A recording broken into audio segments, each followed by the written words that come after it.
How to dismantle your sound system. First off, you turn down all of the volume faders and then turn down all of the gains and then you unplug all of the cables. Then you go into the back of the mixer, turn off the switch and then all of the pretty lights will go night-night.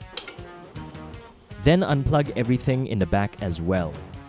Then you can turn off the power supply and unplug it. Then go to your speaker and just turn left to unscrew them and make it looser and then just remove the speaker cable.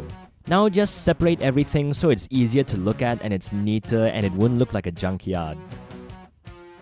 Same thing with all of the cables just now, don't just jumble everything together, man, it looks so messy. So just separate all of them.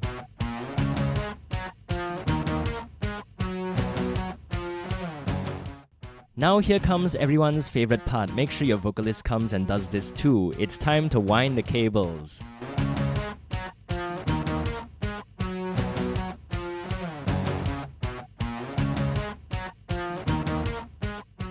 And then when you're done, you can just basically put everything from whence it came from. So now everything's clean and you've successfully dismantled your sound system. So that's it. Thanks for watching. If you learned something, then like and subscribe.